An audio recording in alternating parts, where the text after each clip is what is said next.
Welcome to a whole new show for the Racer X Podcast Network. It's Daniel Blair's Main Event Moto podcast. I'm Jason Wygant, welcoming Daniel to the Racer X Podcast Network family. We also want to thank our sponsors who are helping make this happen, including Maxxis Tires. Now, look, you already know that Maxxis delivers the best tires for your bike, including that Maxxis MX-ST tire developed by Jeremy McGrath. But did you know Maxxis also offers high-quality tires for your car, your light truck, your trailer, your ATV, your mountain bike, and much, much more? Pretty much everything. So Maxxis Tires, they'll help you hook up, pull the whole shot, and beat your competition in any terrain or conditions. Just ask the king, Jeremy McGrath. To learn more, go to Maxxis, MAXXIS.com. And this podcast is also sponsored by Ets Racing Fuels. With unmatched consistency and performance, ETS powers some of the most winning teams in motocross and supercross. Now, you probably know the names of the riders, but why don't you know the name of the fuel? Why? Because champions don't give away their secrets. But now, with ETS's new online ordering system, you can have ETS Racing Fuel delivered right to your door, your shop, or racetrack. So it's easier than ever to get ETS's championship-winning performance in your tank. So whether you're racing a 2-stroke or a 4-stroke, 2 wheels or 4 wheels, visit ETSRacingFuels.com and you'll have your own winning secret to keep. ETS Racing Fuels, the most winning fuel you've never heard of. So now it's time to hand over the keys to Daniel Blair, his producer Joe, and whatever other wackos they can bring into the studio for the Main Event Moto podcast right now. Thanks for listening to Main Event Moto. Skivvy Underwear, skvi.com. Team Skivvy, baby. Ah, yeah, this is nice. Snuck out here to the public pool at night with the wood grain. Team Skivvy, baby. What was that? Team Skivvy, baby. What's up, Scummy? Founder of Skivvy Underwear, right? Team Skivvy, baby. Yeah, Team Skivvy. Team Skivvy, baby. Team Skivvy. Skivvy Underwear, I get it. Team You don't have Skivvy, to baby. keep saying Team Skivvy, it. baby. Dude, you're so... Man, just get off me. Let me go. Team Skivvy, baby. Team Skivvy, baby. Man, Scummy, you don't have to try to drown Team me. Skivvy, baby. Yeah, I get it. Team Skivvy. Team Skivvy, baby. Okay, all right. I'm going to get some Skivvy Underwear. You're listening to the Main Show, a Main Event Moto podcast, powered by Nature's Bakery. It's time for episode number 128. 8, Joe? 128. Yeah, 128 of Main Event Moto. Huge shout out to the sponsors that make this show happen. Nature's Bakery, thank you guys so much. Fly Racing, Skivvy Underwears, Mika Metals, Scott USA, No Toil, Honda, Cowie, KTM of Modesto, Guts Racing, EMT Racing, Keybar, Rep Racing, and Motosport.com. What up, Joe? What's up, buddy boy? How you feeling? So good. We're watching the second Moto back right now. This is an exciting race. What a pretty place, man. Yeah, it is. I gotta admit, I'm gonna give you guys a little teaser. My upper might just be Washougal in general. Track was sick, green everywhere. It's just a weird layout. And Is that different. is that chocolate cake? Is that cakey to you guys? Kind of is. You know what's weird though? I don't know what it's like now, but I haven't raced there in a while. But that place has always been weird. It looks good traction, but it's kind of not. But then you kind of learn to trust it. It just takes a minute, you know? Like AC, we're watching right now, is just... Whew, again, he is just going for it, man, but he's making it work. Good ride for him. Good ride for Dylan Ferrandis. Congratulations to you. You called it. To be fair, you did not call a 1-1. You just said you'd win the overall, so I'll give you half credit for that. Is that okay? Will you take the half credit? Yeah. Or you want it all?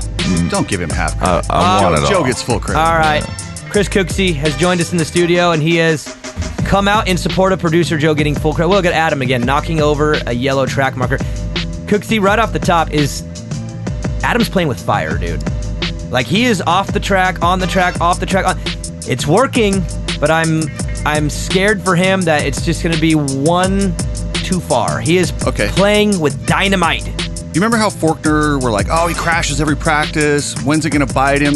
Yeah. Adam's doing that outdoors. That's what this dude, I mean, he rides like he does not care if he lives tomorrow. I know. And the TV does not do it justice the way, because those steep downhills, he's bombing down those things just with reckless abandon. If I'm his team around him, I'm like, oh gosh. But as a fan, let it go. I'm loving it. Like, this second moto, as we watch it back, dude, this is just two dudes going for it so hard, wanting it so bad. I'll steal a word from you. 2 alphas?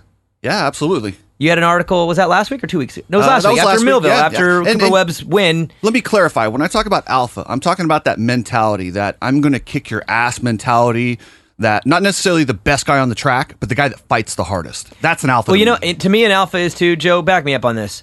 Someone who can always somewhat step it up and outperform their situation. Webb always does better when he gets a win, that's great. But when he's looking like he's going to be an 8th place guy and then gets a 2nd or a 3rd, like you even said this weekend on the drive over here. Yeah, perfect example. He was not a 3rd place guy. He was a 6th place guy. But an alpha will overperform their situation. And these 2 right here are just elevating to that level. This single right here that he was sending, I don't know if you could tell on TV on the last lap how far he jumped.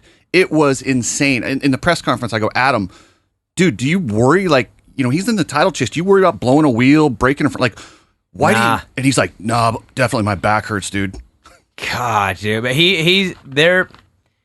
It's funny, too, because Dylan has to do it. Dylan has to go one. He's got to win all these things. And he's probably like, damn it, I need Adam to I need one of these to bite him to get back in this thing. But then he's probably frustrated because he's going to watch back like us and go, how is this dude staying up and going off the track? How is he pulling this off every week? Because he is on the edge. It's straight up. He's on the edge at all times. Okay, let's say you're Nick Way. You're now his rider coach. What do you tell him about sending it and going off the track? And I got something to add about that going off the track and the whoops. It was pretty funny. But what would you tell him? He's probably telling him to calm down. And that influence is probably what's keeping this thing barely working, to be honest. If Nick doesn't say anything, Adam's probably crashed out of a couple. I have a lot of respect for Nick. I know him well enough. I know how his mind works. He is the perfect, and I wouldn't say a riding coach to just coach tons of people. He's the perfect guy that you would want to hire as your guy that is just your ally only. He's a life coach for Adam. He's a life coach. He's an everything coach. And he's very, very good. And Adam's made improvements. I know Supercross didn't work out. We've talked about that at length. But for the most part, Adam is really becoming, I guess you would call it refined. I physically, it doesn't seem refined, but it is working. And I don't think with Nick's influence, it's working as well. So I would say whatever you're doing, keep it going. But God, I still think you're playing with fire. So back to when he goes off the track and he misses a couple whoops and jumps back on. I happen to be up in the tower and right by Roy Jansen, and literally within just a couple seconds, a guy in a Yamaha shirt, a Star Yamaha shirt, runs over, and they started heavily discussing. Not saying they were protesting, but they were definitely leaning on it. That annoys me a little bit for some reason. Yeah, I'm not a big fan of that, but also stay on the damn track, man. Come on. I agree. If you're riding so hard that you can't keep it on the track, you're riding too hard. If those were old school banners, he'd be wrapped in them. He wouldn't do that. He wouldn't be able to go as fast as he's going. I know. Joe, do you think he's riding at the limit or past it? I mean, you're watching this right now too, and he's literally there's no such thing past 100%. There really isn't. Trey Kennard was the best at saying, I'm going to give it 105. There really, mathematically, is nothing more than 100. But I think that the right way to ride is probably to ride around 95. Give yourself a little wiggle room. Joe, we were watching a guy who is at 100, pinging off the limiter of the max. And it's working, but again, dude, he scares me. I love it. As a fan, I'm enjoying it. As someone who, I wouldn't say I'm invested, but I really want him to win this title. I want him to end this chapter with a title. I'm scared because, dude, he is, I would say, being a little reckless. Joe, those hills are so steep. This doesn't do justice.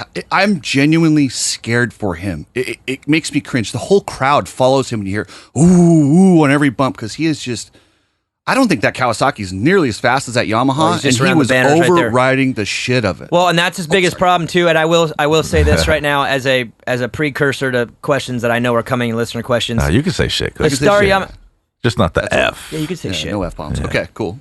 And you could say the F-bomb. Joe will bleep it out, and then people Yeah, it's will just yell more at work us for me. and complain and whatever because we're sissies, apparently. Well, I don't want to get we don't say reprimanded the by F Daniel. word. Because clearly, that's Daniel's job to come down on anyone with bad language. Yes, right? that's right. We all Don't know. bring that hey, don't bring that shit up again, please. Oh, come on. I was there. It was I a know. joke. One click above 100%. Just one click. This is more? Yeah, it's like turning it to 10, the volume. Remember, what was the movie? The one we're talking Turn it about. up to 11. They turn it up to 11. Yeah. Yeah, exactly. Yeah. Do you think he's playing with fire? Spinal Tap, that's what I was thinking of. Yeah. You think he's going to make it out 3 more? It's pretty loosey-goosey, man. Like, okay, right now. I mean, I know he wants those 3 points in the win, but right now, if I'm Adam right now in Moto 2, you're not going to get the overall if you get him, because you got third the first Moto. The overall is not at play for this battle. Why? I admire what you're doing, but why are you so desperate to win this Moto that's only going to be, I guess it's a 6-point swing, so I guess it does... I'm gonna go ahead and answer that. I'm gonna answer that for you. Okay, answer it, because I want to know the math going on in his head. There is nothing to gain right now in this Moto win. You're not going to get the overall, but you are putting yourself on the edge of disaster. For whatever reason, whenever Adam does go a click slower, at Vegas, when he started to manage that title, he went over the triple, looked back. He's not built to go 95. He's built to go 100. So you think more problems will come at 95 than will come at 100? I think the safest thing, as crazy as that is to keep him at 100. Maybe talk him off the ledge a little bit. Maybe go 99.5. But I mean, it does scare me. But at the same time, you don't want him going conservative. You don't want him thinking that way. You just don't want to mess with that mentality, and it's working. So roll. I guess you roll with it. But oh man, and again, I want to make this perfectly clear so people aren't there going like, "Dude, don't be such a sissy." Dude, I am loving what I'm watching. I'm getting a heart rate. That's kind of the stage I'm at. I'm like, my heart rate Daddy, rises. don't be such a biggity. I know, but I'm looking out for the guy because I'm just saying if he was my rider and my kid, or I was a team manager and he was my hired guy, I'm just like look at Dylon. God, look at Dylon just going to war. As he goes around another track marker. Yeah. Impressive though for both of them. Dylan, the way Dylan handled this pressure the whole moto has got to be said too. Like, that's annoying. That kind of pressure, knowing that maniac's behind you, and to be able to hold it off the whole time, that's a gift in itself. And Dylan gets unbelievable credit for being able to fight that off. Incredible for both. I admire both of them so much. I was up in the tower, moto. and I was sitting by one of Dylan's guys, and they were kind of like quiet. They weren't trying to be a dick about it, but they were saying like, break him, break him, break him. And I just I giggled to myself, you will not break Adam. Yeah. There's no breaking. There's no quit in that guy. Yeah. It was good, man. It's amazing to watch. The rest of the line, I found myself not too concerned with the rest of the lineup because this was just too good, I guess. But how'd everyone else play? Anyone else stand out? Mosman, second moto, I know was great. I apologize Justin to you. Cooper. Last time you were in the show, you asked me if Mosman could be a podium, or I think you asked if he could be a top 5 guy. Yeah, I was shooting for top 5. I didn't. Podium is a reach even for me, but I just feel like that dude has a flow. And when I watch him ride the bike, and I watch him when he's up front, you can tell when guys are up front and they're like, they don't belong. He believes he belongs up there. Exactly. So I apologize, and I apologize to the Mosman fans out there. He's a NorCal guy. I should have known better. Hey, we're good. But I'm just kidding. He's dude. awesome, dude. I mean, getting a third that second moto and just establishing himself into tier 1. I would say top of tier 2. You know, he's not. I don't think he's on a regular. He's not at Justin Cooper, Cincerello, Ferrandis, and if throw Faulkner in here, I think Sexton without his weird heat stroke is in this elite group.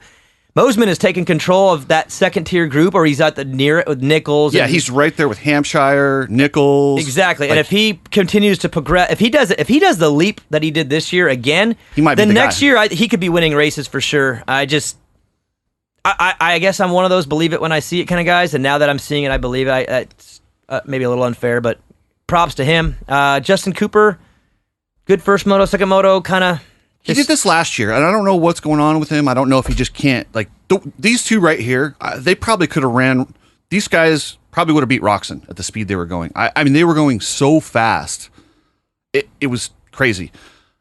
Justin Cooper, so a good day for Cooper got in there, and he actually held off Adam, which was amazing in that first moto. Yeah. But it's just he couldn't keep that intensity up all day long like these two veterans. Yeah, they were pretty gnarly. Dylan's putting himself in a good spot for 2020 also. I mean, dude, you went to war with Adam in Supercross. You got him, which it was a weird ending. But the way he's riding this outdoor series going into 2020, Dylan is he's the guy, right? I mean, is he the guy next year with Faulkner coming back from injury? Sexton's right there, he's but Ferrandis absolutely has to be. your number one guy going into 2020, regardless of how this season turns out. Unless somebody like Mosman or one of these other guys makes a jump, and that always happens. Or in the Cooper 250 and class. Sexton make another half jump or something. You never know how much those guys, because they're young. He's 25. He's not going to make a big jump. Ferrandis isn't. So I don't know. But the guy I want to talk about is probably he changed teams. I call him Brother McElrath because he looks like a Boy Scout leader. He's awesome. Brother I know you're McElrath. tight with him, and I don't mean that as an insult, but tell me he doesn't look that. He even liked it when I did a post of him and said that, and he liked it. He's a good sport. But dude, he's back there battling outside the top 10 with Jordan Bailey, and I'm not going to lie. I was standing right there in Horsepower Hill. That bike looks slow, and McAdoo's doesn't look slow. So what's going on there? It sounds he's already he's he's a lame duck. You sound like you're toying around with a little conspiracy theory. And I can see Joe's eyes perking up. I might. He loves that. Listen, I don't know. I tried to find Tyler Keefe. We were going to talk, and I couldn't find him later on. Would you have asked him that straight up? Yeah. Why wouldn't I? That's Come why on, I like man. you. That's why I like you. Oh, it's Cooksey. We know he did. Hey, that. Cooksey confronted Anderson this weekend too. That's good. I did. That's I did. good. It's all good. I chased him down. He saw me and kind of see him going the other way. I'm like, Jason, why'd you block me? Jason, he said we're cool. He plays ball. Yeah. Still He's, didn't unblock me though. Yeah. Of course. I mean, he's gonna say you're cool, but you got to be next level cool to get unblocked. You know what I'm saying? Yeah. You got to. Well, he's going to get tired of me walking up on him because I'm going to do it every Maybe time you I need see to write him. a couple nice articles about the guy. I'm just saying. Maybe he gets a couple wins. I will. Oh, it's like Ooh, that. It's I like that. it. Spicy. Okay, before we get to the 450 class, 250. Oh, McElrath, I'm not going to jump on the conspiracy bandwagon with you, except for the fact I have heard through the years that this kind of shit does happen, where a team will maybe give the resources to people and maybe some to not. I heard this happen back in the day with Mitch and PC. That this is 10, 15 years ago. I heard that kind of stuff was going on where some were getting the goods and some were not getting the goods. So are they making him ride someone else's setup because they're like, well, this guy's out, so let's just run the setup that McAdoo prefers and not test what is he no longer getting attention? Maybe it's not necessarily an intentional sabotage. Maybe they're just not giving the love. Well, maybe he doesn't want the love guy. too. Maybe Maybe he's mentally checked out a little bit If he's too. on the out and they're on the out, how much more investment do you guys put into each other other than just clock these last few? And it doesn't mean he's going to go out there and suck deliberately, but when you kind of know you're moving, I'll put it this way. Joe, I think you could probably relate to this. Okay. When you know you got a new job you're starting and you're just kind of finishing out the last 2 weeks, are you bringing your A-ist of A games, and are they bringing their A-ist of A games for you? Or No, are you both, senioritis sets in immediately. You're looking at the clock, right? And you're going, senioritis. I'm out of here in a couple weeks. Yeah. So, again, I don't think it's something that's being deliberate by both ends, but I could see both not being as interested in, I don't know, just bringing the AS of games. I mean, they're in a reshaping mode right now. I personally extremely, extremely disagree with what they're doing over there right now, but whatever. Another guy I kind of wanted to just mention that I saw out there, Christian Craig. I want to give a little shout out to him. He's gone through some crap with the whole positive drug test and some injuries.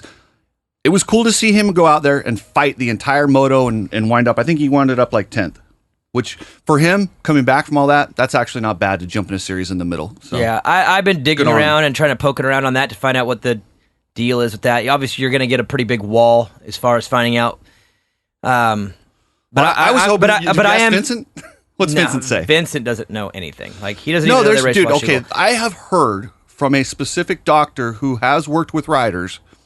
There's an asthma medication that some of these guys take. I'm not saying he took it, but the characteristics match, and they don't test 250 Supercross riders. So hypothetically, had he taken that, no one ever he found got busted out at Daytona on a 450 right. that he wasn't supposed to be on. So maybe he thought it was out of his system and it wasn't. I don't know. Or it's a tainted supplement. But either way, I don't care. Either way, it's ridiculous. I know that. And the best information that I've been able to kind of gather is that he is looking at a suspension with some time, though, coming. See, that's crap. That's crap. Right. If you're going to make a guy wait this long, and they've literally screwed this season up by holding that over his head. Well, and that's probably why he's not going to go full term like the other guys did. I'm hearing he's going to get half the punishment of the normal punishment, and that I could be wrong on that. I'm not afraid to. Again, Joe, there's a newfound thing we're trying to do here on the show where Daniel's being a little bit more open and honest. I'm not going to say the sources. I'm not going to reveal everything, but I'll sprinkle it out. That's what I do, right? I sprinkle. Mm-hmm. No more seeds. You're just going to actually give us full, no, like little bit buds? of both. A little bit of both. But not seeds, again, we get buds now? Can I make Yeah. a little clarification? Cooksey, you'll back me on this. I'm in a really, really weird spot right now in the sport where I have to kind of ride the fence because I have this podcast. I He want to said bring ride you the the best fence. show. But at the same time, I can't give all the information and blow out sources. And I mean, I'm not in a position where I'm allowed to do that. If I really wanted to, I could blow the lid off everything, and then I don't have a job, and no one will ever talk to me again. I'm not going to do that. You get So- one shot if you do that, or you can drop, as you call them, seeds and keep going and build more. And this is a small industry. I don't even have the same type of strings attached to me that you do, and I have to actually pull back on some of my stuff. Right. I feel bad because I always hear it. All he ever does is tease things. It's like, what do you expect me? I mean, I really, what do you expect me to do? I have three options. Hold on. I will say. Sometimes I'm like, dude, why'd you even say it? Like, sometimes if you're gonna just sprinkle drop a seed nuggets. that you got nothing, man, just leave it. Just give me a little bit more. And I've even texted you when we how when many you do weeks that. ago did I say, Joe, that Star Racing is going to be poaching a pretty high-profile rider here in the next month or two? That was a good one. And it was because I knew it was already a done deal, but I wasn't allowed to say the communication I had with the people involved. I'm not going to go out and say, "Hey, McElrath's going to Star" a month before anybody knows it's happening. So again, I'm in a weird spot where I want to give you guys information and have fun with the show and give you little nuggets to hold on to, but I can't come out and say all the things that I know because I'll be blackballed in a week. So y'all got to ride this thing with me and just be fair to me and know that I'm trying my best to balance that line. But, And I feel like I do an okay job at it. If I don't, I'm sorry. I'm trying. That's all I can say. I do Whatever, get annoyed bro. though because Joe hates it because he knows all the dirt and he wants me to say it so bad, and he's mad that I won't. But Dude, Joe, you know. Whatever, bro. I go on Sports Center and I listen to all these guys talking how they talk about the basketball and football players, and I'm like, wow, they actually said things that we can't say. It blows me away that people in our industry are so sensitive, and I get it because I wouldn't want some of those things said about me, but I don't know. They need to loosen up a little bit. Come on. It's just, dude, the sport's been around for a decent amount of time, and this is how it's done, and it's hard to break that mold and be more transparent. And again, without a writers association where there's actually legal reasons to disclaim stuff, you'll never get that in a sport like this. And again, we had a conversation this weekend, Joe, at our boys trip.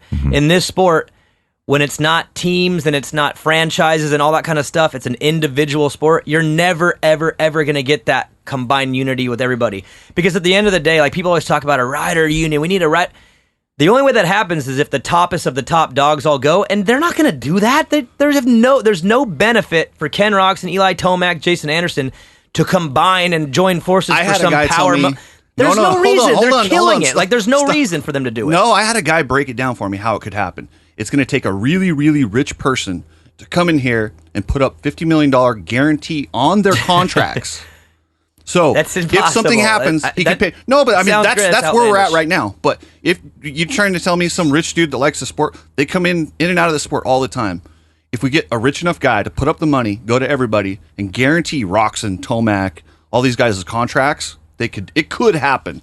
I don't think it will. That's wouldn't. a pipe dream, but it could happen that way. Dude, you can't even get Eli Tomac out of his RV for 5 seconds. You think he's going to join some kind of... Dude, they're already doing fine, and I personally don't think it's needed. I don't think the sport needs it. Maybe I'm completely wrong on that, but I think it's completely fine. But what I'm getting at is that we have a little bit of a niche-y, weird type communication thing. I do wish some of those walls were broken down.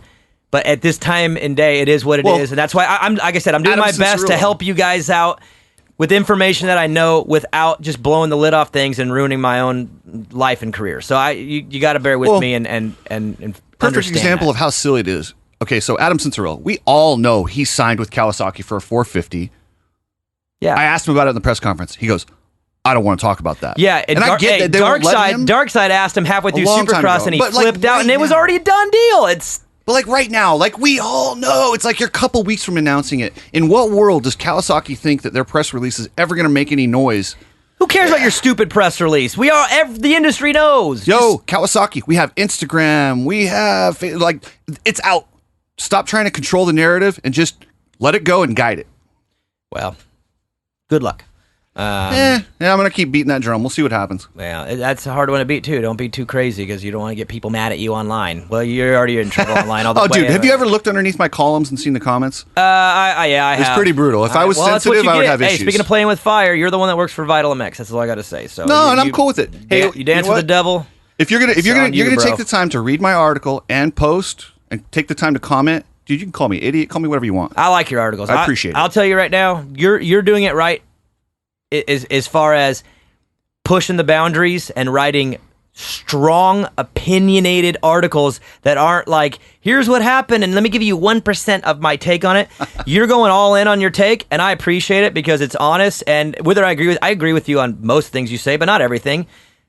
I would rather disagree with you and know that you're throwing it out there than holding back. So the people that I read appreciate what you do. The people that read my columns, I doubt anyone agrees with all my stuff. Sometimes I don't agree with my own stuff after I get new information. But yeah, you got to put it out there. It is what it is. Now the information's already out there. I don't need to tell you what happened. It was on live TV. We all saw it. What I want to give you is why, how. Like, I want to break it down. Even like a race report. Like, I mean, this show. Like, we're not really giving you a race report and review.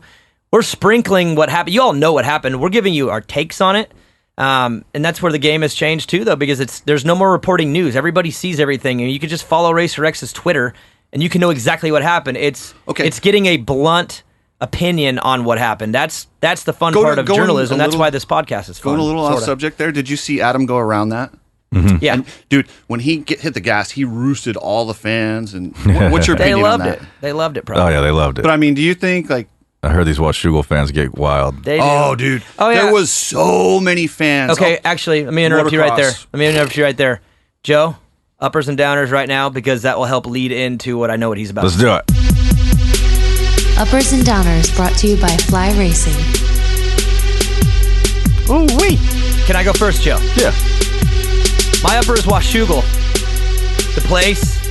I haven't been there in a long time, but watching it on TV brings back flashbacks, memories. It's just a sick place, sick track.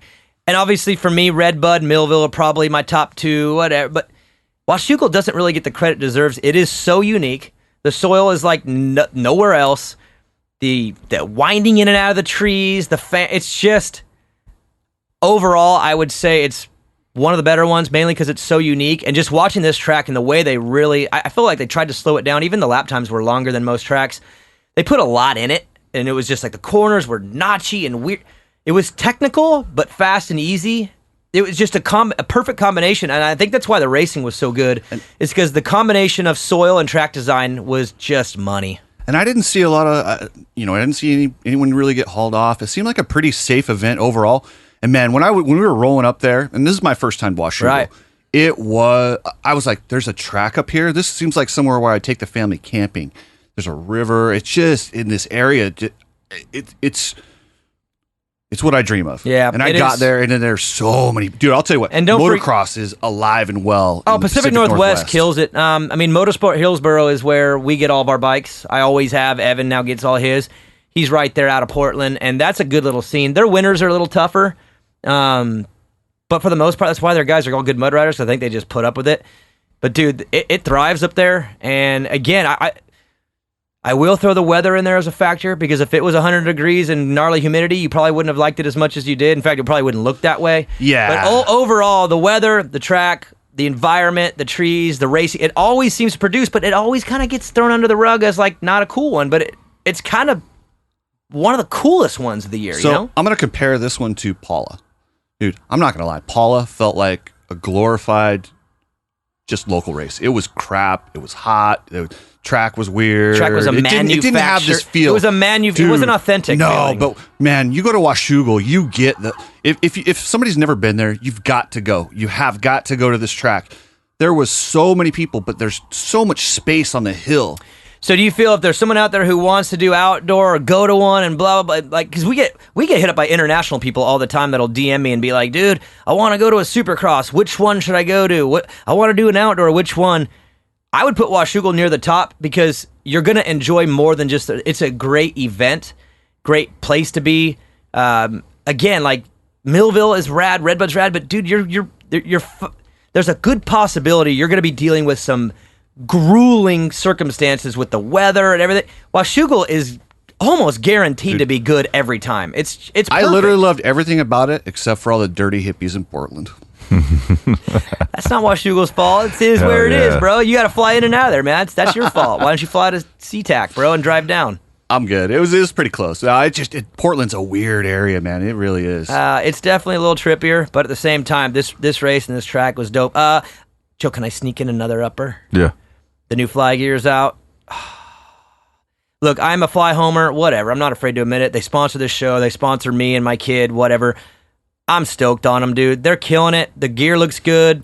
Their marketing is good behind it. Everything they're doing is so professional. I'm a huge JT fan. I love JT, and I just admire what they're doing, and I'm just stoked that we're a part of Fly. You know what I mean? I'm just glad. I'm just appreciative that I'm part of the Fly people. They're awesome. Dude, they're so killing it, cool. and their new gear is dope. I'm literally drooling waiting to get my kid gear because I don't wear it. Have you can't had the wait. new formula in your hands yet? No. Dude, it's so See, light. I got a weird problem with that. Evan's sponsored by Bell, and Sack it. You're done. No more.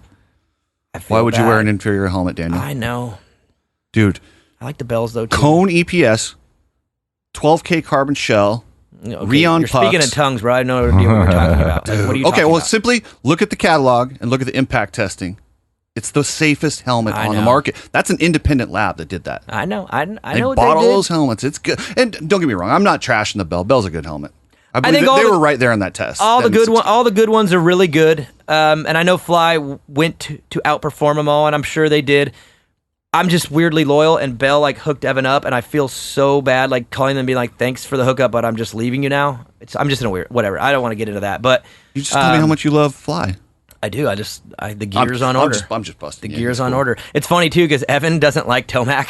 Like I don't know why he just doesn't, and he wears the Tomac replica helmet. And when I tell Evan that, he kind of gets like, "You get me a new one?" And I'm like, "No." And I don't know why he doesn't like him. I have no. Oh, Dude, that is actually, so no. funny I know 'cause- why he doesn't like him because Evan's little friend Talon said that a couple years ago at a signing an autograph meet and greet, Tomac was rude to him. So now Evan doesn't know. His friend said that, so he's that's how friends are, bro. Well, You stick Daniel, with that's your a homies. fact. If a friend said, then it's probably true, right? I believe everything Joe says ever. Hell yeah. That's true. Well, Word- Joe's a different case. Word so. for word. I don't know my downer yet. I'll think about it. Why don't one of you do your uppers? Go for Joe? it, Chris. No. Okay, my upper. I did the whole Northwest experience. I went to PIR on Thursday.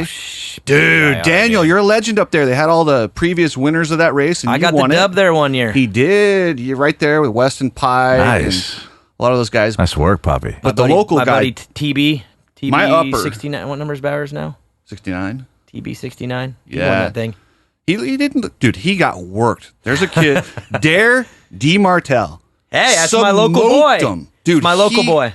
He was riding like Cincerillo. He was just he went there to win, and Joe? it's not like he got the whole shot and checked That's out. Rep Racing's finest right there. That's Darren right. D. Martel. He's a local. I see him at the track. Dude, We train some of the same kids, like kids that I work with. He works with too. Super nice kid. I like him a lot. And it's funny is he is the perfect guy for PIR because he rides Riverfront, which is just like PIR. He's got crazy raw speed, throws the bike around.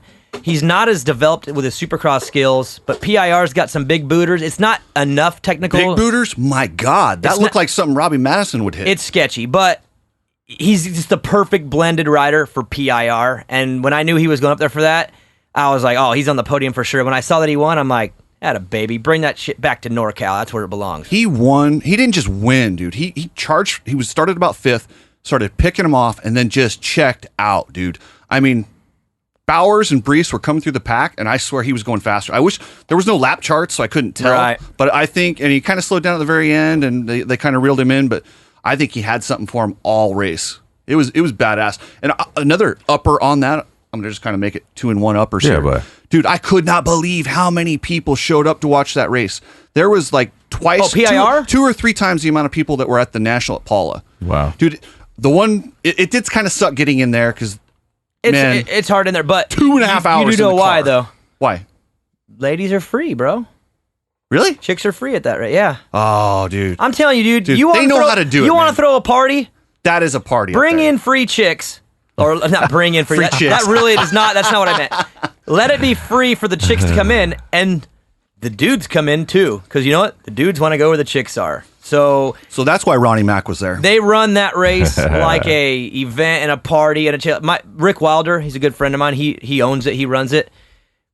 That race every year, I'm blown away at how much better it gets. Every year, I'm like, dude, they can't even top this, and then they top it because I've raced that race a bunch of times. I announced it a couple times.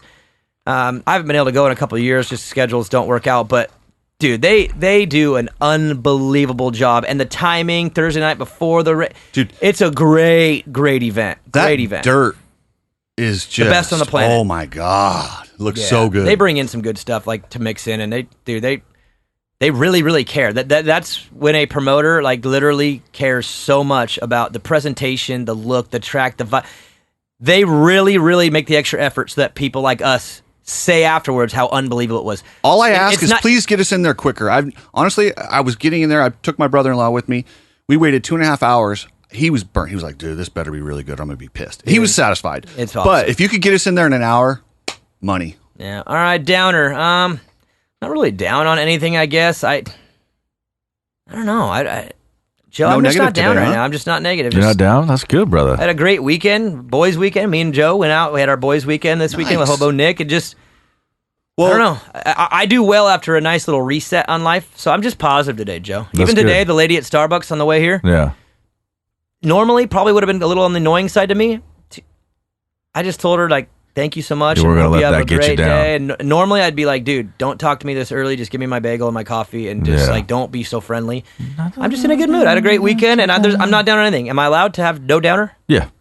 No so downer. a boys' weekend with Hobo and Joe, this could get really out of hand. You got any stories? Come on, tell me. There's something Dude, crazy you're happen? talking to three Nothing, of bro. the most biggity, lame. I think our most. Two of the most biggity. Dude. No. Yeah, me and Dude, me I and have, Joe. I have no. How does Joe? Joe's exactly right. yeah. I do have two of the most biggity friends on the planet that I hung out with this weekend.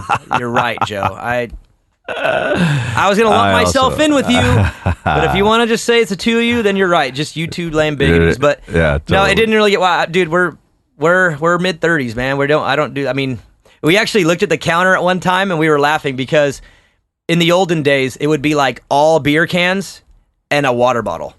It was like all water bottles and like one beer bottle and one beer can. It was like such a relaxing weekend, so we weren't like partying. It was more of like just hang with your buddies and just get to talk and like hang out. It was super hot, so no, we had a killer little weekend. But I'm leaving there in a great mood. That's awesome. So no negatives. No for me. negatives. That's No good, downers buddy. on me. My negative is not really that much of a negative. It's kind of on that theme. D. Martel, where were you, Washougal? I wanted to put you on my fantasy team. Yeah. After the way you rode, why didn't you show Hey, up? man? I had him on there. I did too, before and I saw, I'm like, practice, where is he? And I went through times, and I saw he wasn't, and I took him out. Which, by the way, Joe, I don't know if this is your upper or downer. It should be though, but you have officially been eliminated from the playoffs, as have you, Cooksey.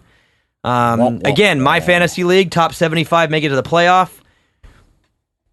I'm going to call bullshit, You though. guys fell short, man. Daniel told me the playoffs started next week, so I was laying back, and I was going to make my move this week. I want you to go through your He text moved the messages, schedule and I on want that. you to admit that you are What's wrong. with this moving target we got, Daniel? I want you to publicly admit Always that you were moving the so wrong goalpost. because I've never, ever said it was the last two. It's always been the last three after the break. Nope, you told me the Always. last two, and I got a new phone, so I don't have those texts. Liar, dude. Always moving that goalpost. Guess Pop. what? Like other people in the media. Still have my 5S. It stores everything. I will find the text, and you're wrong. It's always been the last three, and you two are out, and you're just bitter. And I'm in 55th, I think. That is so. my downer, is being out because I was crushing it, and then something happened. I don't know. Last time I was in here, you and I were crushing it. Yeah, and we he were. Sucked. Yeah. Boy, it flipped. It Yeah. did. Dude, fantasy's tricky, man. I try not to get too caught up in it, though. I was sitting up. It's hard. You know what it was? In the beginning of the season, Joe, when you were just picking off a feeling, you're doing really good. And then the more you tried, you got worse. And you know why I started doing better? Yeah, it's not a sustainable method. Do you know why I started doing better? Because the last 5 rounds, I have barely cared. I've just gone off on a whim, and I've gotten better. Fantasy, unless you are just some kind of a weird mastermind, the harder you try, the worse you're going to do. You just got to go off your feeling. Do you live and die with your team like some of those guys? No. I laugh. I don't care. JT cracks me up, dude. Oh, my God. It's not an act. He is so mad. It's not an act. Because I hit him up sometimes after he's had a bad one, and I know it, and I just poke, and he does not take it well. He's dead serious. Yeah, I was sitting by Charles Castelou, and he was more concerned with his fantasy riders than anything else going on. I'm like, Charles, come on, you guys. Before we go to break, real quickly, I don't want to go too gnarly on it, but Eli Tomac every once in a while, literally, I don't know what to say. This is why he gets so much crap from everybody because of that. Because he's that good. Eli, the reason why everyone hammers you over your lows is because your highs are psycho.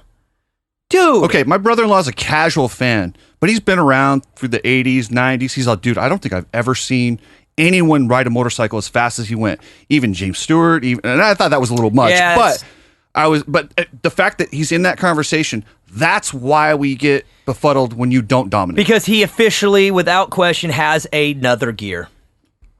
Like 4 more gears. When he crashed with like 2 laps to go, that's over. Yeah, right? normally. Yeah, for any Roxon for thought a it was human, over. for a human being. And he did make a mistake too, because you could see he clearly just kind of went, Yeah, he's down, because he saw him go down out of the corner of his eye. Yeah, and then I think he might have won a little early in his head, and then didn't. Do you have a problem with the little hit on? I saw a couple people online already freaking out. I guess you got to put up a disclaimer. If you're a Tomac fan, Tomac does no wrong. If you're a Roxon fan, Roxon does no wrong. So there's people online already saying like Eli hit him and knocked him off the track. I felt like that was a complete racing. 2 dudes going for it. One got the better end. One got the worst end. It was not a bad move. 0.00% wrong in my opinion. Just hard racing. Badass racing. It should be like that all the time. And for those of you who are hating Eli, that's not fair. He didn't do anything but race. That was sick in my opinion. And Ken got the bad end of it, which that's a whole separate Ken explained topic. after the race. He's like, listen, we both jumped. We're both in the air. They kind of came together. That was so tight back there. And if TV doesn't do it justice. Oh my God. I missed that. Oh, no. Rewind that. Anderson. Oh, I'm surprised they didn't do anything on that one. He literally passed him. That's the first time I see that. So Joe, I don't know why what we're I missed talking that. about is Anderson going off the track and going around Savachi on the 18 inside. minutes left in 450 Moto 2. Anderson decides He's off. I'm going to pull an AC92 right here, but even worse, and I'm going to stuff Joey. That's a smooth line. I should have taken it all race. I don't want to get you in the doghouse with El Hombre, but El Hombre and I were cool. That's what he told me. We're cool. I grabbed him and I said, "Why'd you block me on Instagram?" So what do you think about that? He told me I didn't, and I said, "Hey Joe, actually you did." Joe, and then he said, "No, we're cool." Let's test Cooksey right now. What do you think about that? I think it was a smooth line, and I would probably take that 9 times out of 10 if I was at the track. You're pretty firm on your belief that going off the track deserves No, that definitely penalty. should have caused. That should be a penalty right there, dude. He literally went off the track to make a pass. You know how it goes. You buddy up with someone, you lighten up. I just make sure you're not lightening up. I'm a big Anderson fan. I like El Hombre out there. The dude's badass. I wish he didn't block me on Instagram though, that son of a bitch. I don't. And this Team Fried stuff, I don't know what you guys are talking about. I don't get to see it. But that move should have been. When I saw it, it was kind of funny. If there's ever a penalty, that is the epitome of when you should have a penalty. Yeah, Jason's like, well, I haven't had my warning yet this year, so I'll just use this right now. And the reason why he did it too is because Joey is an extremely good defensive rider, and he's probably like, I'll take it when I can get it. I got to get by this guy now because I might not get another shot at it for a while. Joey is defensive, man. Yeah. Well, have you seen Tomac? Tomac, when he comes up on Anderson now, for the longest time, he would kind of just do like he did with everyone else, fall in the groove, and just kind of wait for him to make a mistake or do something. He has figured out that you can't do that with Anderson. Right. You'll never get around him. He moves ferocious when he's behind Anderson. He's like, I'm going now, and yeah, well, I will hit you if I need Anderson's great at it too. Unfortunately for Ken, who again I'm very high on Ken Roxon. Not just the riding, but the story. I mean, I'm a big Ken Roxon fan. Unfortunately, though, he is not very good at being defensive at the very end of motos. He is having a hard time closing these things out, and it is becoming a pattern that he's tired. Is that what it is? Is he just holding on for dear life? Yeah. And he's just well, because as soon as they get him, it's like, oh, like he was hanging on. He was going over 100%. And I asked him, I said, listen, have you diagnosed exactly what's wrong? Yep. I said, are you going to, like, what's it going to take to fix it? He's going to take rest after the season. And he didn't seem to think racing any further would cause any more problems. He's probably just I was stuck. just glad that he's going to be able to fix it. And he knows what it is. You know what it sounds like? He's stuck in a situation where it's not going to get any better. But why take the break now? Just fight through, do your best, use this year as another year of base building, and then get it cleaned up after, fix yourself, and then hopefully come off that. You know, that's what it seems like, and that's a good approach, I'd somebody say. said after coming back from those horrific injuries to finish both the Supercross and the outdoor Well, season. this will be one full outdoor, one full Supercross, we're looking at a year and a half now, 3 championships where he went the whole thing. Think about what he missed. He missed a Supercross. He missed that outdoor. He missed the next Supercross. He missed 3 seasons. Now he's going to have, or 3 championships. Now he's going to have 3 championships completed. It's almost like I'm back to zero now, and now we're good. But if he gets the health thing figured out, he's so dangerous because the dude is so impressive early, and I still feel even between him and Eli at full strength, Kenny has. A lot of the guys talk about rookies checking off boxes. Oh, I got to get this to get this. That's his box. He needs to finish the season, check that, and then go back to dominant. You don't just go back to dominant. You gotta finish. Got to finish before you can finish first. Walk and then run, and that's what he's doing. Instead of quitting now and having another championship that didn't get finished. What is this movie? What is this? Bennett's War? What the hell's that? It's like guy comes back from the war, missed his window, didn't get his ride. They need to make money to save the farm, and he's going to race and win money. Perfect. A typical moto story. Pretty much Daniel's life story. Except for the military. Joe, could you imagine me in the military? Yes, I'm not could. afraid to I admit could. that I am probably one of the biggest pussies on the planet when it comes to nature. I mean, this weekend on our boys' trip, we were in an Airbnb. We were in a house, and I'm like, dude, this is Hold on, gnarly. you said you were camping. Your Airbnb is not camping. Dude, it was a dirt road. No, to get to there the was no house. camping. It was a dirt road. It was a dirt road to get to Dude, the he house. led me to believe it was like camping. Like No, you guys are roughing it in the boys out there. No. That was rough for me. It was rough for me. Oh, it was only 3-star. He's a little fearful of some things. There, a cricket noise is that a rattlesnake? Or Cricket. or a pine cone fell off a tree. What was that? Is that a bear? No, nobody. It's all good. Look at that. You okay, Daniel? Sorry, Bob. Self-admitted though. You don't like nature. You're fearful of nature. You're supposed to not pile on. Sorry, bro. You're supposed to defend me and say, nah, you're not that bad. You're fine. You know Not that dig I deeper. only keeps it real, and I defend you in every other way. And I'm defending you now because you don't spend a lot of time in nature, and you're not down with it. Some people aren't. You know what though, Daniel? When he does is kind of real with you, when he does defend you, we all go, oh, Joe said we're good. Yeah. It's credibility. Like I could see you in the military. You know what though, Daniel talks some shit. Before prosthetic feet and knees and replaced heels I would be and on computers or femurs. something. But I'm done with computers too. So I don't see myself serving any purpose whatsoever with the military. I have nothing to offer of any positive at all. No, that's not true. You're Physically, a natural mentally, born leader, son. Yeah, I was gonna say, Natural- he's Step got up to that charisma. plate. cold-blooded killer deep down. No, not really. You could lead guys like Joe and I. That's right. Follow you, dude. Follow you let's anywhere. Okay, well then follow me into listener questions. Let's The take a bowels break. of hell. Come back and let's hear from the listeners who make this happen. Main event moto. Let's be real. Kids and adults like things that taste good. What if you had a food that tasted unreal and was healthy? Dad, get me some Nature's Bakery. What flavor, Evan? Any, duh. Seriously, my kid is a pain when it comes to track snacks, but since we started eating Nature's Bakery, it's gotten a lot easier. But Dad, don't you always call Mom a track snack? That's not what I mean, Evan. Make sure you eat Nature's Bakery when you're at the track. Convenience is everything to us in the Batcave, and that's why we rock a key bar and no toil filters. Trust producer Joe, you're sick of that jingle jangle in your pocket. Yes, sir. Just go get a key bar like your Bat Bros. And if you're not using no toil filters, you probably still have a flip phone. They make one of the worst bike chores easy. Throw the filter in the wash machine with your ladies' panties, and they'll never be cleaner. Get with the program and get a key bar and switch to no toil. Pay attention, Motoheads. I'm a picky SOB, especially when it comes to products on my son's bike. That's why we run Mika bars, sprockets and chains, and a gut seat cover, and it's not even negotiable. Look, if you care about quality and performance on your bike, you'll be running Mika metals and gut seats and covers. And if you don't, you're a what, Evan? A noob like Uncle Vincent. I hate to say it, but our NorCal Motoheads are pretty spoiled. Why?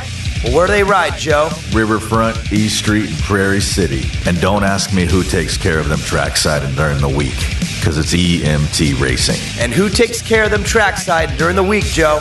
Really, man? I literally just said EMT Racing. You didn't hear me? That's right. If you're from Northern California and support Main Event Moto, then spin your laps at Rep Racing Tracks, buy your bikes and parts from Modesto, Honda, Cowie, KTM, and make sure EMT Racing takes care of your trackside and service needs. Spin your laps at Rep Racing Tracks. I see what you did there. I like that. If you're from Northern California and you're a true Motohead, then you better get your bike from Honda, Kawasaki, KTM of Modesto. They also got betas, ATVs, and side-by-sides. And if you don't know how to use Google Maps, well then here, I'll help you out. Visit them off of Carpenter Road in Modesto and see their track support parts trailer at all California Central Valley races. Visit www.hkmodesto.com to apply for the rider team, store deals, and upcoming events. And check them out on Instagram at Honda_Cowie_KTM. Main Event Moto Podcast.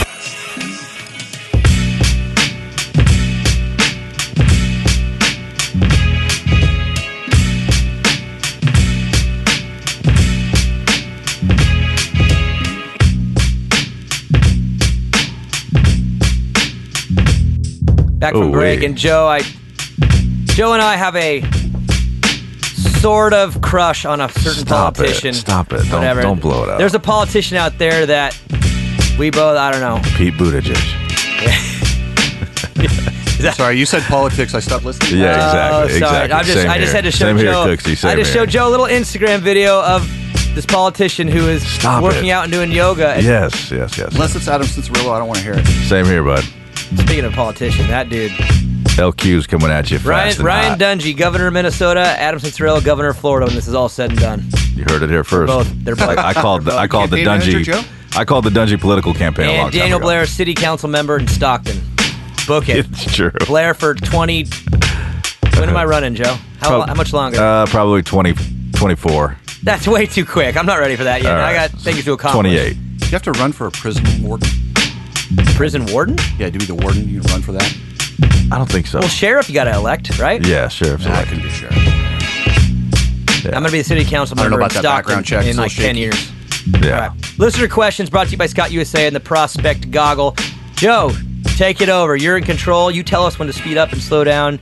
You're like officially the cop on this section. AWOL45 comes in. Does AC have a future in hare scrambles or enduros? He seems very comfortable being off the track.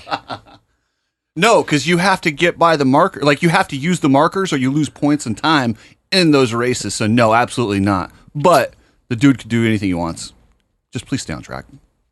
I'm thinking $250 motosport.com gift card. Can we go at AC this week? Right out the gate, yeah. It's about time. I mean, dude, the dude needs to know from everybody. What are we going to hashtag him? Hashtag Track cutter or cheater, hare scramble. Hare scramble. Hashtag off-road. markers aren't a suggestion. What do we do to AC? Because he's not in the inner circle of people. Make markers great again. See, Cooper Webb figured it out pretty quick last week because he hangs with El Hombre, so I think he was like, what the hell? And then Marvin must just not get the translation because we went at him for 3 weeks straight and nothing happened. We gave up. He's just boring. The AC, I feel, will react because I think he's reactive, so If he wants hashtag to what? run for mayor, he's going to have to stay on the track. I don't know. Hashtag off-track warrior. I don't want to offend the guy, but at the same time, I do want to poke him. Like my grandma always like walks up and like pokes me on my collarbone. I want to kind of just poke him on the collarbone a little bit. You know, you don't want to break the collarbone. You just want to poke it. Yeah. So what do we do, Joe? Off-track warrior sounds good. Hashtag off-track warrior. Let him have it. For the $250 motosport.com gift card. You guys are so impressive, and it's growing every week. I go in the comments. Wait, hold on. and read I've written some stuff about this, so when we say let him have it, don't be a dick. No, let him have it as in just do it. Hashtag off-track warrior. That's but it. don't be like that's a all dick, you have to like do. You're a cheater, like very malicious. That's because we're not. We're poking fun. There's two rules. We're poking Don't fun. tag us and put the hashtag off-track warrior. That's it. And my suggestion is be nice. That's all Yeah, you gotta they don't have to say Off-track anything. warrior is I come nice. from the Vital era, and there's some people that will really be mean. I don't know how our fans are. No, they don't have to say anything else. They Believe just me, say that. Okay, Cool. so my answer to the question is hashtag off-track warrior. Yeah. All right, next one, Joe. RH22. Did anyone else see Eli hopping the acceleration bumps before the table? That was just wow. I feel like I did, but I don't know which one he's talking about. Maybe I saw him doing that. I saw him just doing. everywhere.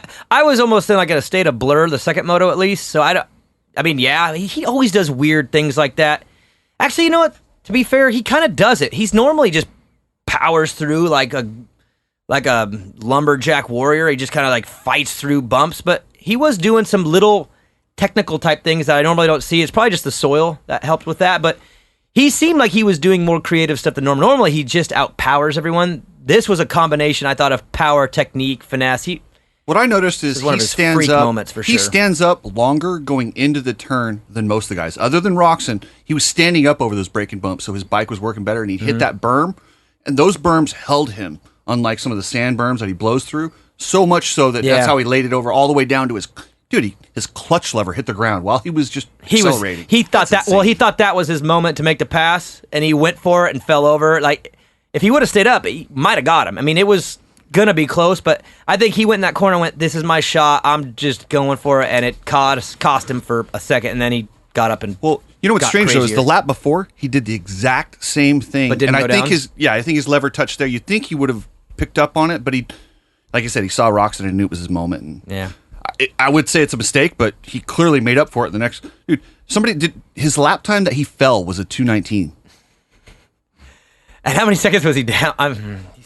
2:19, and the fastest lap of the race was like a 2:19.1, and that was like a 2:19.9. Like, how does that happen? Because he's got that extra gear, man. He's crazy. It's insane. Toby Gibbo _194. How good was all the battles this weekend? Why aren't there more rounds like this? Rockstar fingers. Rockstar emoji fingers? Yeah. I believe it's soil. I am a firm believer that when you have a track that has, I wouldn't say no traction, but less traction, where you got to use a little finesse. I mean, I think soil leads to good racing more than even the design, but I think a combination of good track design. Look how that corner. Oh my God, that track is. Well, it's a combination to me of track design and soil, but I give soil the edge on good racing. So that's why it's always good when it's hard pack. Hard pack leads to good racing. You're saying less traction equals better racing. Yep. So did you see the article I did where I said this is ridiculous? These guys are running these gigantic knobs. Let's lower the knobs so it doesn't tear the track up as much. Why wouldn't that work? It's the same for everybody. I talked to Brock Glover. He said the traction would be almost the same. It just wouldn't shred the tracks. They're putting concrete and all this crap to hold these things together. Why don't we look at the tires? Well, Dunlop said they could do it within a year or two and have it functional. It would have to be a complete spec that everybody runs, which right now you people spec can run the height of it. That's it. I mean, maybe do that. That's outside thinking that I like, but they do it in Europe in the ISDEs because they have specific trails they don't want torn up, so they limit the height. It works just fine over there. Everyone has it. It's not a big deal. Yeah, a lot of people were really pissed. I'm not going to run those little. It doesn't matter if everyone has them. Local tracks that stay together better. Look at him. Look at Eli sliding, swapping, losing track. The more technical, I think a slick track is more technical, and the more technical it is, the better racing. Nothing's worse than a easy track with a lot of traction because everyone's going to be like slot cars. No one wants to make a move because they're going too damn fast. No one makes mistakes, so you got to do something super hairy, which these guys don't really want to do. This track lends to it because you're constantly kind of on the edge. Yeah, but I'm with Cooksey. He's saying don't rely on the dirt to just magically make for better traction. Change the tires I'm not gonna disagree with that. Adjust that to the track. Yeah, that's a big ask, but I like it. But That's it's a all I'm trickle saying. down all the way too. Local tracks will stay together better, and it's not going to affect anyone's performance because everyone's the same. There'd have to be a rule though, because then Bridgestone or someone else is going to come out with big old knobbers, dude. And no, that's the thing is they spec the tire that you can go that high of if you want to compete. That's what you do. Yeah, stock bikes start coming out with that. Trails hold up So better. you're Tracks saying- hold yeah, up you're better. saying just change- It would take about 3 years to roll it in. Yeah, effectively, it could happen. I am not opposed to it at Brock all. said no I think problem. I think it would be hard to get him to do it. Would be a hard part. Not Well, to physically dude, do it, but to get him to do it. Ooh, so nice. my move, brother-in-law, Eli. who's really into moto from the 80s, 90s, he was asking me like, dude, why don't they take the outsides and rail it? Because I said they have so much power. They just go hit it and just go because there's so much power and traction. The skill kind of has gone out of it. Right. Next one, Joe. Trevor 7796. What's up, Trevor? Great racing in both classes. He's right. Are the Star bikes really that much better after seeing both those starts? Yep. Oh my God, yes. You see, in the second corner, there was 4. I didn't know who was who. There was just 4 of them. They looked all the same with their bright new colors on. And even AC, I listened to the Steve's post-race deal.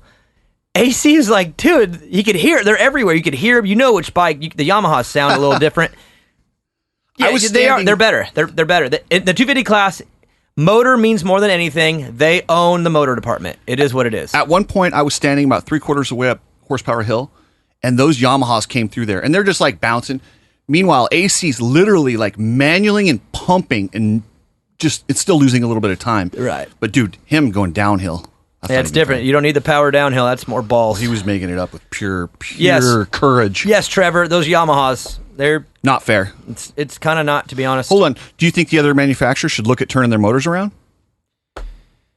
Yeah, on the 250 because it's the technology is proven to be. I mean, yeah, they all will. Well, it just makes sense because it's all flows in a line. You're not flipping it all around backwards. Yeah, I mean, yeah, but that's a big ass. I mean, that's a big change, and these manufacturers are slow movers, man. It takes a lot for a big change, and you're asking for something that only one's done. Well, the reverse motor came out a long time ago, and no one really has still caught on. Well, the reason is because the Yamaha 450 has been unsuccessful, so no one's been willing. But the 250 class, I have a 450 Yamaha 18. It's so good. You rode one, right? The 17 though. No, I rode. Have 19. you rode an 18? I rode 19. No, you didn't. Yeah, I did. When? At my ride day, I rode a brand new 19. And you didn't like it? No. They feel like a big tractor. Like I wanted to put a disc on the back and fix the track after. Okay, well, then again, it's a John Deere 450 to me. That's what it feels like. I'm small. I'm 5'6". They're for men. Extremely. Oh my God. Jeez. Great show. Thanks, Nature's Bakery. I guess I'm kicked out now. Yeah, blocked and back to the airport Blocked. for you, Jason dude. Anderson, we're on your squad, bro. Yeah, everybody hashtag Cooksey. Hashtag blocked. In fact, you know what? Don't. Yeah, I do. Just for pure annoyance, everybody follow Chris Cooksey and hashtag blocked. There, I'll give you a Main Event Moto t-shirt.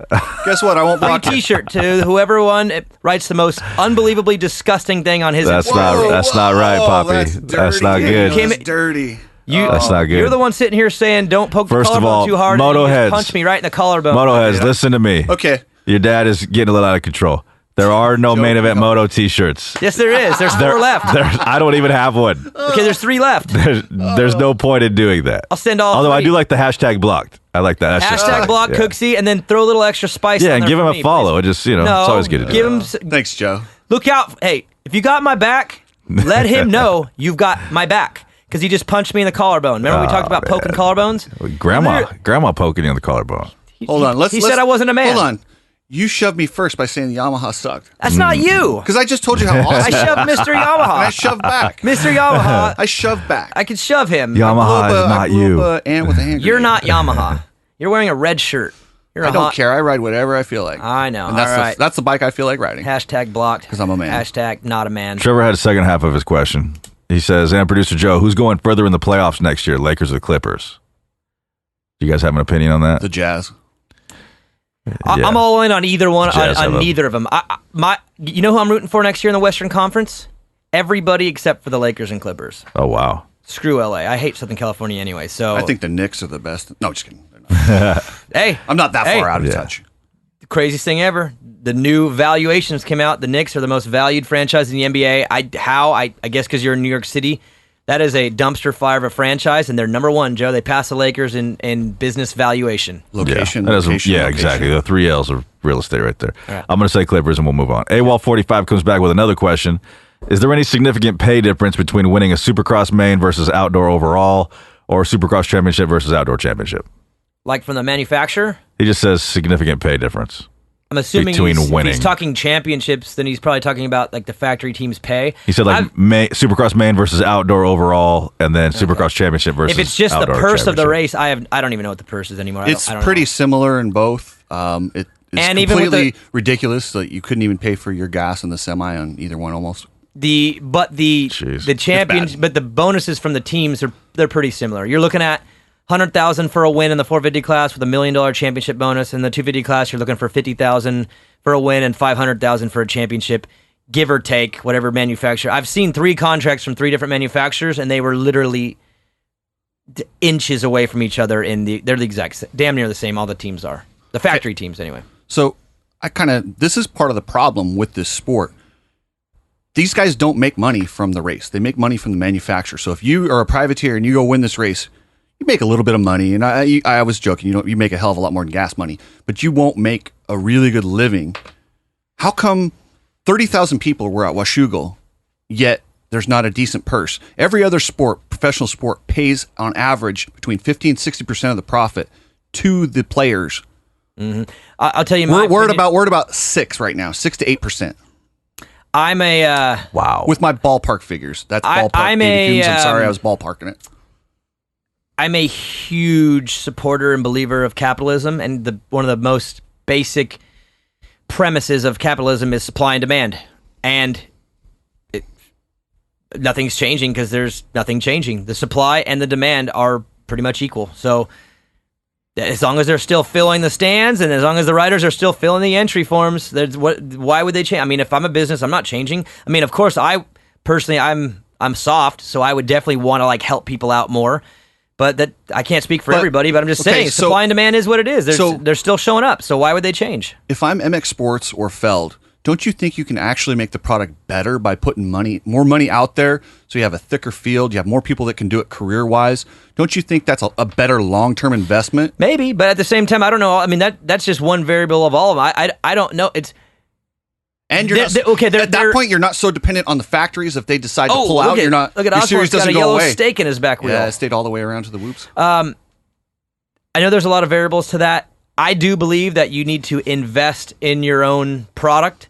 And from what I understand, MX Sports and Feld, just based on what I do know, they do invest a lot. They don't invest as much in that as maybe some people would like. And I don't know the reason, and I'm not going to act like I do. But I do want to make it clear that I know from both ends, Supercross and Outdoor, they do invest a lot back in other ways. And that's why... What other ways? Just growth of the sport in different avenues, media, retail, like just throwing the net out to grab in more fish.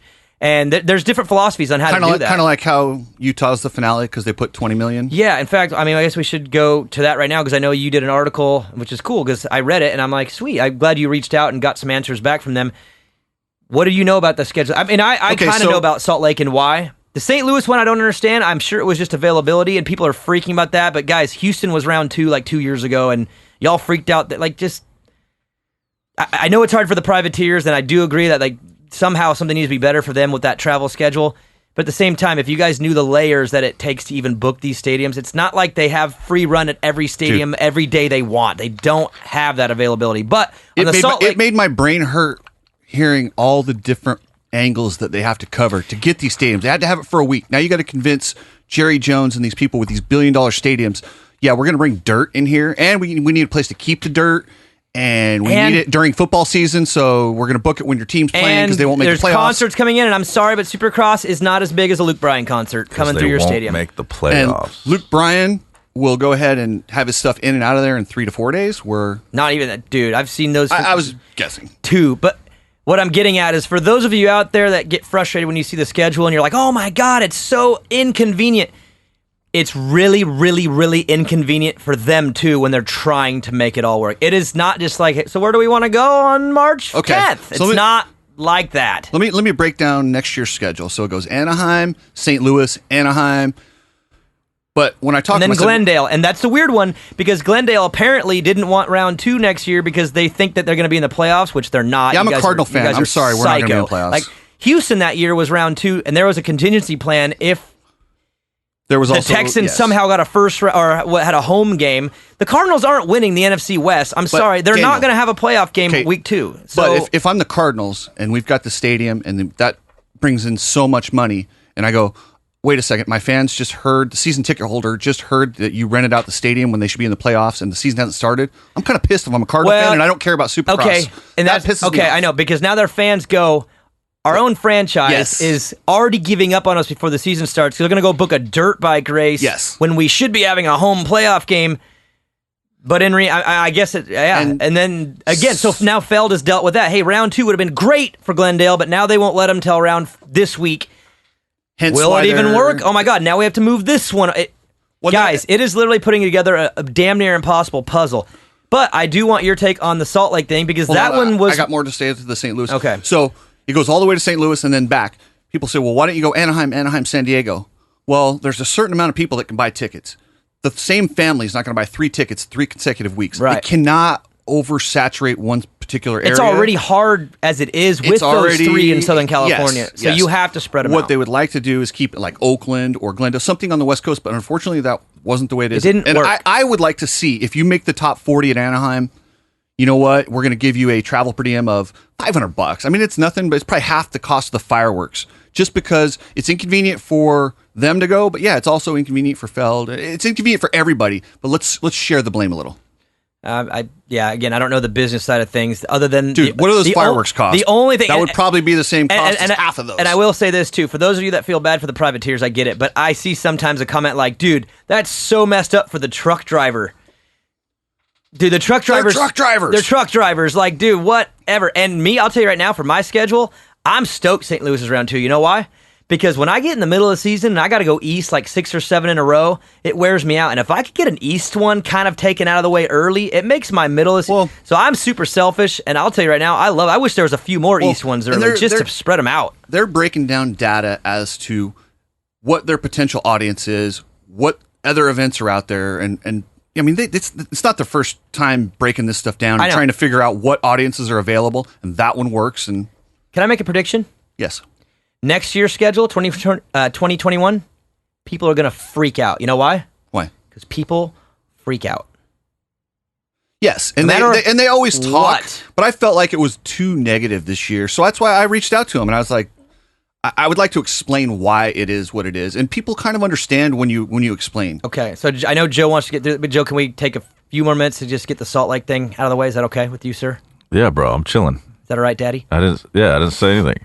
Did that seem weird to you? Yeah, it did. Good. That's how I feel every time. Why are you attacking him?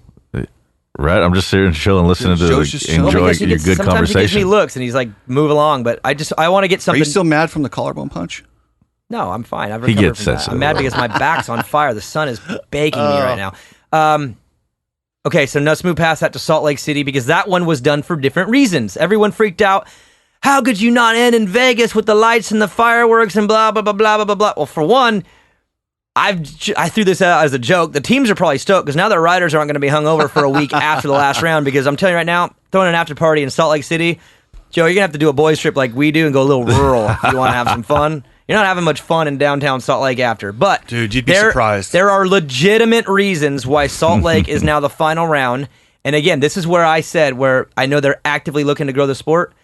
To me, this is a major plus. I don't know your take on it, but I know why now Salt Lake is the final round, and I'll give you the microphone. It seemed a little bit strange to me, so I got a hold of them and they said, well, the Utah Sports Commission, and they're trying to work with commissions in the area. They're the same people that brought in the Olympics, and they wanted to have a spectacular finale. They're already promoting this in Utah. Right now, they have Joe. committed $20 million of budget to promote this finale. Yeah. Meanwhile, Vegas, you're probably the second or third biggest event of the weekend. Nobody cares. Right. Except for you got to try it, and if it doesn't work, they can go back to Vegas. Yeah, and they're kind of in the transition now between Sam Boyd's still there, and they're still.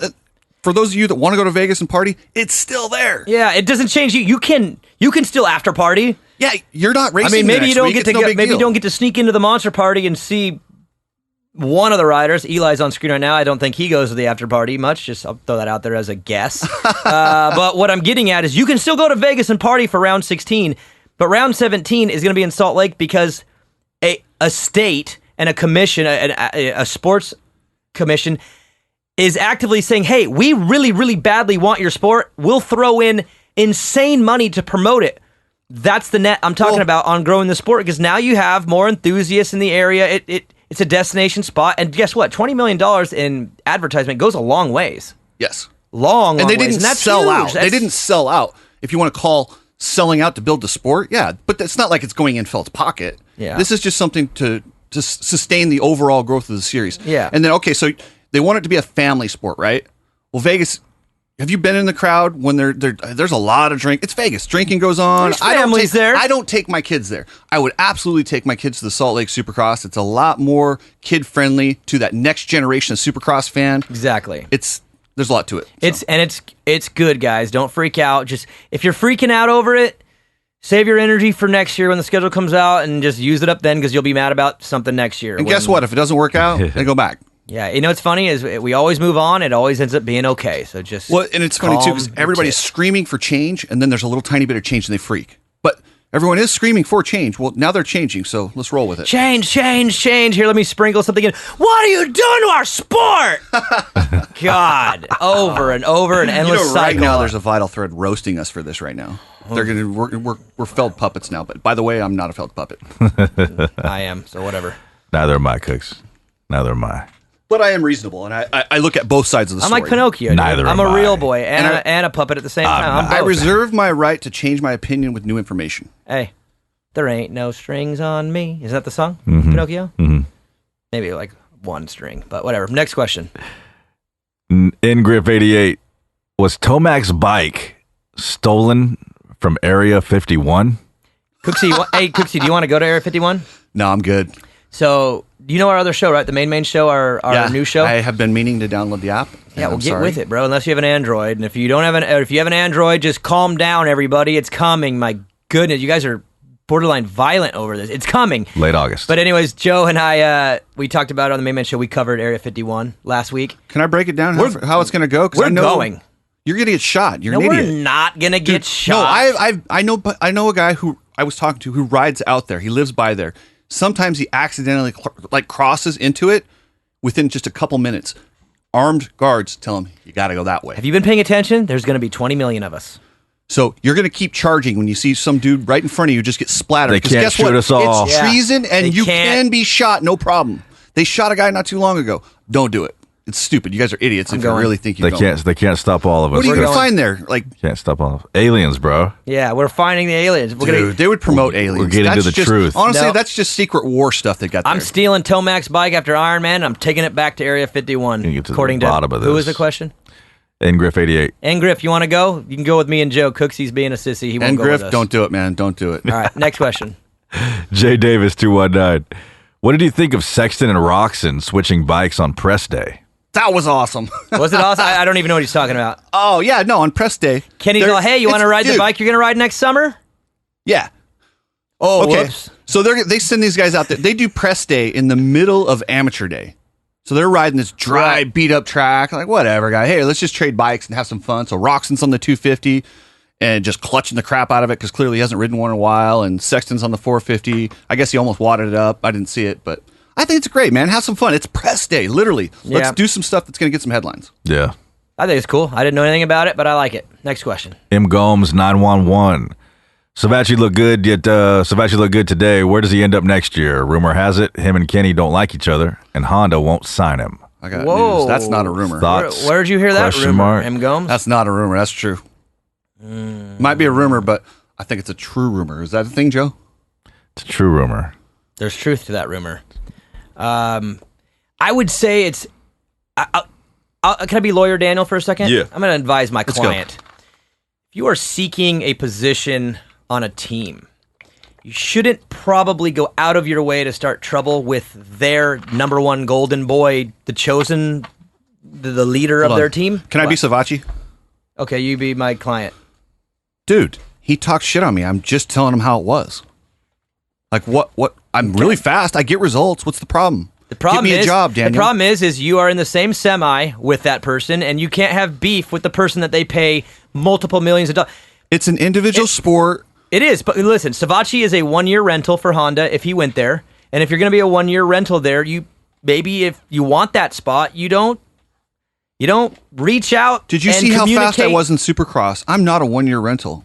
I'm a guy that you're going to build for the future. No, you're not. Ken Roxon is who you build for the future, and when He's you old and he has all those injuries. I'm He's the guy they younger than want. Savacci. I'm the guy they want.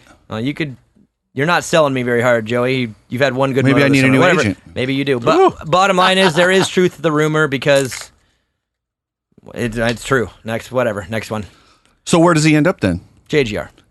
It's funny. I broke it down to how many spots are open. That's it. Honda, JGR, 2. There's only one. Is Reed already there? Is that locked No. in? But it will be. Wait a second. There's one at JGR? I'm under the firm belief that Reed and Noren are going to be sharing a spot, one indoor, one outdoor. That's what I believe based on things That'd be I know. awesome. I don't know why they don't do more of It's that. how it should be. And then I think Savacci would be their full-time guy. You don't think they'd do another guy? It maybe depends on how big that money deal, that casino deal they're getting. Maybe do they want it? Who knows? Maybe. How do you feel about guys buying rides like T-Still did? I think it's awesome. But It's what do you awesome. think? Whatever. You got to do what you got to do. Teams need a little support.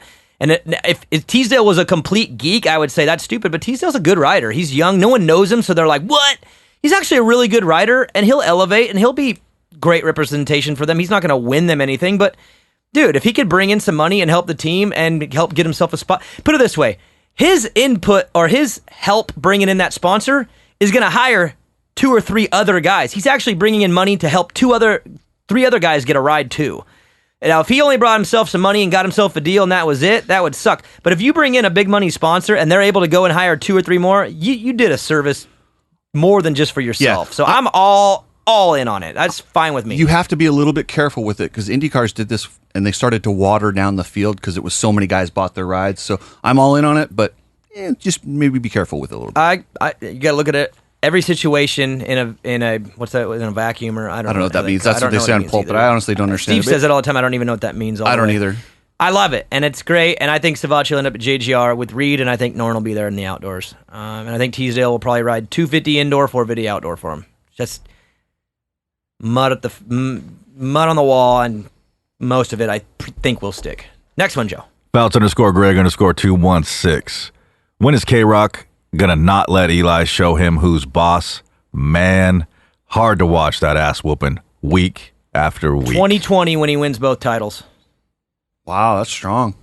Now, I said that a few weeks ago, and I've slowly backed off of that a little bit. I just threw it out to be funny. I don't know. Kenny's been getting punked a lot at the end of motos lately. Cooper, Millville. God, he's good at the beginning of the motos. And you know what? It's not fair. Maybe to answer the question, maybe when the health thing is gone, maybe that's when the closing starts happening. Because he puts himself in a great spot. He just hasn't been able to close, and I'll give him the benefit of the doubt that it's physical. And if that gets cleaned up, hopefully by then he's not mentally so shook over it happening over and over and over that hopefully he just goes, when I'm physically fine, you guys won't do this to me anymore. Because he's been getting punked around on the end of motos. Well, and he said even yesterday, after the first practice session, the rest of the day he was just dragging. Yeah. But he says he has it figured out. That's what I was excited about, that he said he does have it figured out, and it will get better. Yeah. So, good question. Hard to answer. Next one. My boy Richie Rich 340. Has AC92 landed yet from sending it into those rollers the last lap? No. Wow. Says, damn Rocket Man, love the show. No, according to Cooksey, he has no respect for his rear wheel and his own personal health. Holy crap. He's probably an inch shorter now. He's sick, though, man. AC is carving out such a great little path for him and fan base. Dude, they love him. That crowd, Eli and AC, they love those two. Because they bring it, man. Again, if I'm advising Adam, I'm like trying to keep this thing contained. But as a fan, dude, just keep sending it, man. You raise my heart rate when I watch this thing, so I love it. I thoroughly enjoy watching him talk, watching him ride. He's awesome. He's good for the sport, but part of me worries because I do want him around. So maybe just tone it down a little. Like if he was my son, I would probably not be able to watch. I'd have an ulcer right now. Yeah. I'd be like, in therapy. It'd be hard to watch if you were invested involved in the inner circle. You'd be like, it's hard to watch, and I'm not. Yeah. So hard and enjoyable to watch. Oh, it's great. Dude. But on TV, you got to go to one of these nationals with a steep downhill and see the ferocity. I'm not the ferocity that he just goes down and just bombs. Joe, you want to go to an outdoor? Yeah, it's fun, man. Dude, I'm telling you, Washougal was. Show's so full of it, dude. Washougal looks awesome. I had to capture this fool just to take him an hour up the road, dude. You're gonna go to an outdoor? Yeah. Dude, everybody wanted to know what Joe looked like. I had a bunch of people at PIR ask me. It's on our website, maineventmoto.com. Take a look. Yeah. Stillman 441. No questions, but just did a couple Jamals with my wife and the rest of the bar. And let's say we had Jamals flowing the rest of the night. Then he gave the okay. It is what it is, sign. dude. What was a Jamal again? Jameson and Fireball mix, 50-50. Woo! Right. If you haven't experienced it yet, you don't know. Ooh. Do not talk shit if you don't know. If you try it and you don't like it, then say what you want. But if you don't know, don't say a word because... That sounds like it's in the A class. I'm like a C classer. Yeah, same here. It is A class. It'll put hair on you in spots where it shouldn't. Where is a spot that shouldn't have hair? Yeah. Bottom of your feet. That's a good one. It's true. Yeah. Human beings were not meant to have hair on the bottom of They're their like feet. on your eyeball. Yeah. That'd be uncomfortable. On your teeth. Colby on your tongue, dude. Your tongue will grow hair after drinking a Jamal I think or two. that actually might be a thing. I'm talking like long hair, like braidable hair. Yeah. I braid mine. It's gross, bro. That's disgusting. I'm kidding, I don't. Colby Cheese 35. Did anyone else notice that Jason Anderson also was cutting the track in Moto 1? I didn't see it. Yeah, we just talked about it where he passed him. I'm joking. I did. Are you high? The sun getting to your brain? It's not to my head yet. It's right up my neck almost, Joe.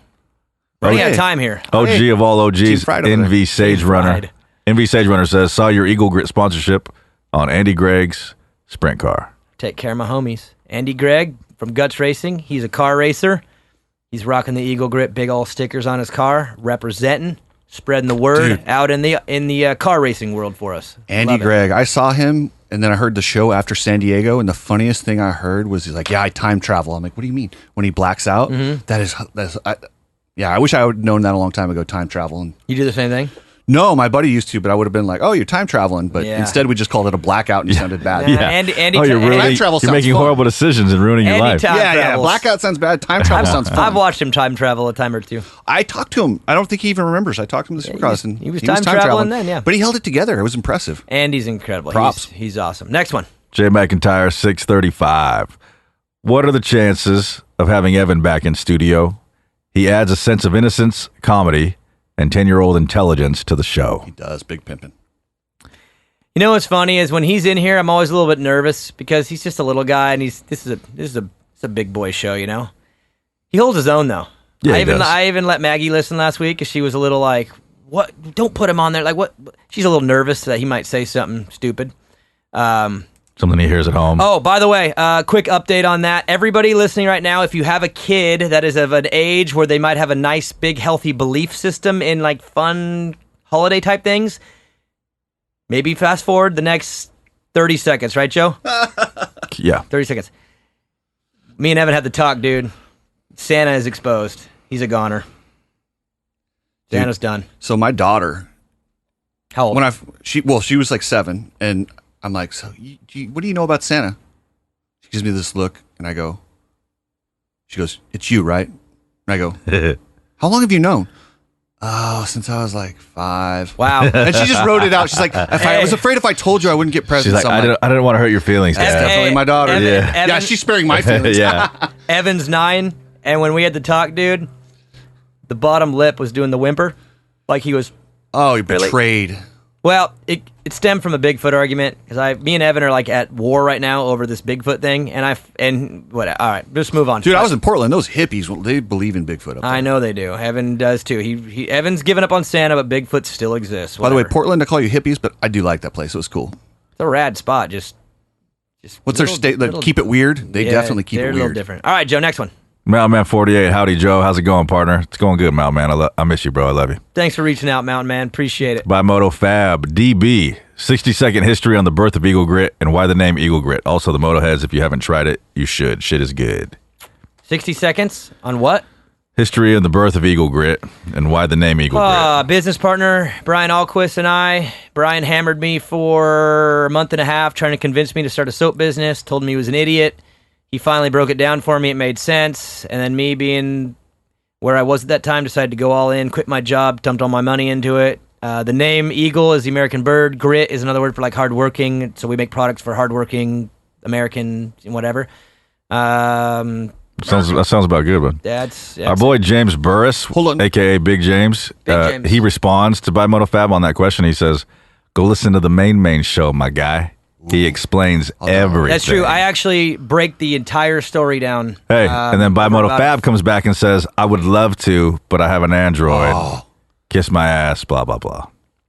Well, I don't know what else to say other than... Big James comes back and says, "First world problems, bro." Yeah, it sounds like it to me. Hey, do you have a discount code? I need some of the bike wash. I'm not hitting up for free ship, but is there like a discount code I can use? Or you can go to eaglegrit.com and use the code PulpMX, which is funny because then I track how we do there. That way I know if I want to go, invest in his show anymore in that janky show of his. But I send everybody that I know just use that discount code because I know there's other ones, but I don't know. Or no, use the code. Actually, it's even better. Use the code new customer. You get 30% off your first order. And dude, get the bike, bro. And we got some stuff. Want me to sprinkle some seeds? We get more Daniel seeds. Yeah, there's spray seeds, Danny. We have Eagle Grit's got some stuff coming. We're taking over your garage, everybody. We're taking over your garage. All right. 12 and 227, 17 to first, passing everyone and still winning by 10 seconds. Is it any question who's the daddy? No, there is no question who the daddy is. And sometimes daddy takes a little nap on some weekends, and then sometimes daddy does what he does. Tomac's the outdoor daddy. It's not even a question. It's non-debatable. And Cooksey, I brought this up on the drive over here. What do you think's more likely? Eli Tomac wins a Supercross title, or after this season he wins 2 more and goes 5 straight outdoors. What? 5 straight outdoor or 1 Supercross? Looking at the next he's not winning. He's not winning a Supercross. I don't agree. I agree. I don't think he's going to win a Supercross, and I think he does not lose an outdoor until he retires. See, I disagree. I think he's maybe got 1 more year. They're closing that gap. He used to do this alien thing a little more often. I look at a guy like Webb, who at moments, like he broke him in that first moto at Millville. He caught him, and there was people that were saying something about the lapper got in Eli's way, blah blah blah blah. And I agree, but here's the deal. For those of you out there that thought Eli was going to get Webb the first moto at Millville, no, he was not. He couldn't get around the lapper. And you think he's going to get Webb? He couldn't get the lapper for half a lap, and he was going to get Cooper Webb. You're taking a guy who crashed while chasing Roxon with 2 laps to go or whatever, lap and a half, 2 laps, reeled him back in and passed him, and you're going to blame a lapper who blocked him just for a second? Yeah, exactly. Webb was in control because Webb don't crack. But that's what makes Eli... Dude, we're going to miss him when he's gone. He is the most exciting motorcycle rider that I've ever seen. Yeah, you know why, too? Because with his personality, if he was just dominating only, it would be a bad period for the sport because he's a little dry, and if he just won all the time, it would be whatever. The best thing about him is that he has his moments and throws it away. It's what makes him so dynamic. It sucks for him, probably. It's good for all of us. Very good for all of us that he messes up a lot. He single-handedly killed the chase arguments. Yeah, he did. Nobody talks about it with Eli. You don't have to. He's his own chase format. But he's winning 5 straight outdoor. He's going to win this one and 2 more. He's going to win 5 straight. He might win 4. Okay, boys. We still got a lot to get through, so from here on out, it's short and sweet answers. I'll cut it off if I have to. We got to move. We got to move. Look, he puts his sunglasses on. He has no problem. Because the thing is reflected. It's getting a little warm. The sun from the grill on that thing is blinding me. All right. So Nate Dogg 38, is the main show really coming out for Android, or is the chances the same as K-Rock winning both championships next year? End of August. Just chill out. It's going to be great. You guys are going to have like 40-something episodes ready to rock and roll. Just Android people. In fact, for you Android... Just go ahead. I'm about to say something super rude. Just move on. Stillman 441. When the F are we going to see Stank Dog at a national? I got a package I need to deliver at Unadilla. And there's a couple of Jamaican flags. I saw him at PIR. He pulled the Dare D Martel. Didn't race Washougal. Stank Dog has adjusted his program. He is chasing dollar bills, and there's not dollar bills racing outdoor. So Didn't he say he was in shape last time he was here? And I don't want to, Stank will probably stab me or something, but he didn't look in that good a shape. Like, there was dudes that I think he should beat that were ahead of him. He's a unique individual, that's all I'm going to say. Next question. Dark Side MX3, what's up, bad bros? Dark Side. Let's get my boy John Short on a good team. All right. No, we should, and I actually, why the hell, okay, TLD signs may or may not have signed a guy, Brian Moreau. Can't. I don't want to. I don't want to talk. I give so many other dudes a shot, including John Short. I would too. There. John Short. Can I give him a quick upper and downer, Joe? Yeah. Upper, dude, you are such a savage. So awesome. Downer, you're racing 450 outdoor. Nobody gives a damn. Guess what? It's not fair, but it is what it is, dude. 11-12 as a privateer on a 450 Honda. You are so badass. The problem is it's outdoor and it's 450. So the teams that you would be going for are 250 Supercross teams. And even though I think the dude's good indoors too, your success is coming in a series where nobody gives a damn for the people you're trying to get a ride from. And that's just crappy that it works that way. But I'm 100% with you. That dude is one of those ones that's like hitting the wall of like, dude, give me some more. The problem is everything impressive is coming in a series that no one really gives a damn about, which is 10th place 450 outdoor. No one cares. He's the guy that I want a bigger purse for because he's probably not going to get a factory ride, but if he could get 10, 11 and make a nice chunk of change, perfect. So, but he's also, to me, he's obviously one step further than like the Zane Merritt, Kevin Moranz's of the world. He's doing better than that. His next step is probably a Cycle Trader, an AJE Motorsports, the Club MX team. His next step is one of those, and then go do it indoors. Do what you're doing outdoors, indoors. And then go back outdoors and do it again. He did pretty good indoors. No, he's got to do better than that. He needs to be raising eyebrows like he is now, indoor on a 250, and then the conversation can start. But doing good on 450 outdoor does not get you an indoor 250 deal. 0% chance. Sucks, but it's the truth. Next one. The Real Ponder 138, he's got a couple things. He says, beast mode, what he starts off with. Then his next one, Dylon has been chowing down that French toast. Yep. And his next one, how upset do you think Roxon is after being put out twice? And then he says, any Roxon homer is going to be all upset about Tomac's move on him in Moto 1. There's a lot to all that, and yeah, I think there's a yes, a no, a yes, and a yes in there. In some order. That was a lot, Joe. Next James one. Burris, Big James. What about a mixed 29-round season with Supercross and Motocross? It would be brutal. 0% chance. But No, I have heard something similar is coming. What I heard, Jeff Meyer, MX Jeff. Nope. You don't know him? Nope. Oh, he told me that they were really actively searching for a indoor-outdoor combination series because the manufacturers put a stop to a longer Supercross series, but if they were to mix in like 4 outdoor rounds, they were a lot more attentive. So I'll take it for what it's worth. It came from Jeff. It sounded pretty legit to me. Okay, 1% chance. Then I'll go 5%. Jace _334 Is Hurlings really better than Tomac? Does Hurlings beat him today? I have a hard time believing it. Yeah, because Hurlings probably gets a better start than that and does the same thing, but from 3rd and not from 17th. So yeah. I disagree. Eli's a freak. Hurlings is a freak. Flip a coin on the right track, right day. It would be incredible. You'll never see it. You'll probably never see them race together again, more than likely. So I don't even want to hear about it. If they're in a championship, Hurlings is champion, but on certain days, Tomac goes Tomac and nobody beats him. Hurlings does some dumb stuff too. He gets hurt a lot too, though, man. It's one of those fairy tales that I think we just got to get over. He's consistently fast. Tomac, dude, you're trying to tell me that first moto, those last few laps, there's anyone on earth who can go that fast? Nope, nobody, including Hurlings. But he had to come from 17 or whatever to do it, and Hurlings is 15 seconds up on that. So true. Hurlings has the early race pace of Roxon and the late race pace of Tomac most of the time, so it's hard to beat. And Eli puts himself in a bad spot a lot. So I would say Hurlings over Tomac most of the time, but there would be days when Tomac would do stuff Hurlings can't do too. It'd be the right day, the right track, the right environment, whatever. I concur. Jason _Manus 317. Tomac got the 3rd title for sure or still too early? Done deal. Yep. I'd be cutting that check if I was Kawasaki. Yeah. Marco Pirello. I wonder if any of the podium guys stay pumped after putting a good ride in when they go back and watch the replay, only to see Tomac was 15th at the start of the moto. Has got to be a little demoralizing. Go ahead, Daniel. In the moment, I think he nailed it. Pumped on the podium, pumped that night at dinner.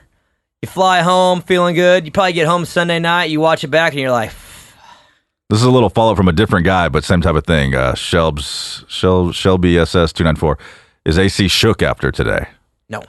Not even a little bit. No, and I don't think the other guys, when Tomac does that, because they're just like, well, that was what he does today, but we know he's going to have his moment later. So they just know that it's becoming so normal. It's not like how Carmichael let him get his they couple never free. Happen. Yeah. They know they're going to get their moment. Right. Yeah, Unadilla. He could go Osborne. A number of those guys could beat him, and they're probably not. They know that for the most part in the championship, they're kind of all screwed. They all know that, but they all know that on certain days they might have their day, and that's what they're kind of probably all fighting for right now. Who can get their day? You know. Yeah. Monty 248. What if riders got a bonus point for ripping the holy? Nah. I could go for first lap, but not the whole shot. Not points, not championship points for one lap. No, I like a bonus. Throw a financial bonus. Supercross, I'm okay with doing stuff like that. You know what the raddest thing is? But outdoors, you got to keep tradition. Dude, how about a $1,000 whole shot award bonus? And if it's a factory rider, he has to take the check and give it to a privateer of his choice. That'd be badass. There's my idea. I like it. Because like Savachi, I mean, I'm sure you'd love an extra $1,000, but bro, you're doing just fine. Why don't you go and pick somebody outside the top 20 and give them your $1,000 as a camaraderie thing? I mean, dude, I'm kind of forcing this. It's just not my normal, ideal take on things, but if you're wanting to throw out some money, like, I love it. Whole shot award. You're giving awards to the guys who already have all the awards. Like, you know what I mean? Like, the RC Hard Charger award, that's badass, except for when Marvin gets it. Like, come on. Like, it should be the RC Privateer Hard Charger award. Like, Marvin shouldn't get that. That's Dude, but silly. It's so hard to clarify who's a privateer and who isn't. It's true. Hey, how do you feel about guys like Adam Endicnap coming out for Washougal and really just, I mean, he's not in shape. Did you do that? Was it? What do you think of that? I didn't do that. I think he probably went to Washougal because he was going to PIR. To be honest, Okay, but if no PIR, I doubt he goes there. I'm wondering why he went to PIR though, because I mean he didn't have much cardio at PIR. I thought Raced himself back into shape. He's a fan favorite. Probably got it all paid for. I got two Okay, more. cool. Okay, I know what you're saying, but those kind of guys, you're scraping for anything. You're looking for a chance to ride and race and be out there and show you're around, I guess. You know what I mean? But Yeah. I know what you're saying. When you're not ready and you show up and you're not ready, it's obvious. But That first moto, he was not paying attention to the blue flag at all. He was racing. He was not going to let the WPS accountant Austin Kuba. He was not going to let him by. That's awesome. Eddie Neva official. Do you, Daniel Blair, have any stories from your LBZ days? Mike, he says Mike Russell looks did like you hang quite with the Mike character. Yeah, a little bit. Just more in a business setting, though. I never partied. He says he looks like quite the Did you character ever stuck roll in the that limo 90s. we had, the old like I 85? seen it. The only thing cool I could say out of that was the chick Kendra Wilkinson, who ended up being Hugh Hefner's chick, and then she had that TV show all about Kendra. Well, I don't know, whatever. You know what I'm talking about, right? Yep. The Kendra chick. She was the LBZ Hank model. Baskett's chick? She was, Hank Basket, right? Basket, whatever, the wide receiver. She was the LBZ model that did the photo shoot with us before she was ever famous, and she was just standing there with her stickers over her, and she was just a regular chick, and I was like, oh, this is like a random chick that's doing the photo shoot, and then like 2 years later, she's like dating Hugh Hefner. Wow. So like I knew her and became friends with her before, and I every once in a while, like I'll post the old photo of us from the shootout, and I'll tag her, and she always like writes back, and she's super cool, but she's like famous now. That's the only thing that I can remember out of that's being kind of cool, but there's no stories with Mike Russell. I was young, and I hung out with him in a business setting. So. Can I share one? So let her rip. when they did the street stuff, I was working at Tucker Rocky, so they signed on the street stuff long after it had gone away from motocross, and there's a Long Beach street club, and they're like, oh yeah, come out, LBZ. So all the reps had to go work the booth. Man, we did not see Russell at all. He pulled up in that limo. He had like all these chicks that were clearly on the payroll, and there was we never saw him. It was that was Mike Russell, and LBZ was out of Tucker Rocky's catalog within like 6 months. I would say that sounds unbelievably accurate. All right, next one, Joe. Last one right here. Let me see. Do we want to do the last one? All right. In Griff 88. Did AC understand what Dylon said to him after Moto 2? No. I just think he knew it was positive and not It was negative, like a so he was handshake. It was like a handshake, talkie. Yeah, good job, laughing, congratulations. Neither one knew what the other one said. They both were probably like exhausted. I mean, they just went to war, dude. That was a respect thing. I like it. They look like a couple of UFC fighters that just went 5 rounds for the title. And yeah. No matter how bad you hate him or you respect the effort. Adam was probably pissed he lost, and he probably looked at the dude and went, good job, dude, because I gave you everything you could handle, and you took it. And Dylan's probably like, bro, you are a maniac, and I respect you too. Those two have never really had, other than the weird little thing at Paula, which was stupid and wrong, and they're silly. Those two have been pretty awesome with the respect. They've got, Supercross, indoor, outdoor, they've been annoying to each other, and they've been pretty respectful, so I admire that. That's awesome. Good show. No giveaway on the VIP pass for Unadilla because we have a show next week. Eric Nye is, I think, coming in the studio next week. If not, it'll be me and Joe. And we'll figure it out. But I want to know when Vincent's coming back. He's on probation. Don't we all? Can we get him back if I come back? He's again? on probation with me. Or am I on probation for the Yamaha? No, you're good. comment? You're fine. No, you're never on probation. Yeah, no, Cooksey. Vincent's on probation for personal things outside of the show. Oh, come on, Vincent. I want to do a show with you. You got to remember, what you hear of him, that's him with the collar on, okay? I live with that human being as a part of my life. Without it, I got a brother, I know. Do you have Vincent as a brother? Dude, my brother's pretty gnarly. Vincent is a different... Gnarly ain't the word. Dude, hold on. Let me just tell you this. My brother got into an argument with me. He has a go-kart shop. He threw me out of the shop because I told him CNN and Fox were both full of shit. So what he does is he reads an article that says CNN's the most accurate because that's what he's full on Democrat. Sends me the article. So I open it up. I actually read the article. They were the most accurate at 12% accuracy where Fox was like 11. I'm like, you idiot. You just made my argument. It's a race to the bottom with those, man. But he literally threw me out of the shop. Wow. Well, Joe, it's a good show. Good stuff, I had buddy. a great time. Had a great weekend with you. You too, buddy. You're an enjoyable human being to be around. Thanks, brother. I feel like there's more of the story that you guys aren't able to share on the air. Not on this show. Save it for the other one. All right, huge shout out to Nature's Bakery, Fly Racing, Skivvy Underwears, Mika Metal, Scott USA, No Toil, Honda, Cowie, KTM of Modesto, Guts Racing, EMT Racing, Key Bar, Rep Racing, and motosport.com. #OffTrackWarrior. Adam Cincerello. Cooksey, thanks for coming in, man. You're a savage. You actually flew here from Washougal, and now you're going back to the airport to continue your trek home. I appreciate you including us in your journey. Thanks for I like having me you in here. Joe, appreciate it. I know Joe likes you Always, too, because brother. Joe is weird about people he doesn't know coming into the Batcave. He's like kind of goofy about it. And after you came last time, he was like, I like that Cooksey guy. I'd have him back. And you're here. So. Anytime. Yeah, Joe's a good dude. Joe, He's just all right. you know, you meet people, and you just Thanks, get a good buddy. vibe. I don't care what ethnicity is. I like him. I'm glad you feel that way. I like him too. He's got his days when I want to strangle him across the table. But usually those are nice. I thought you were going to hit me earlier. It happens. I'm not violent. I'm fine. Anyways, good show, guys. I had a good time. 128's come to a close, and we'll catch you next week. Later.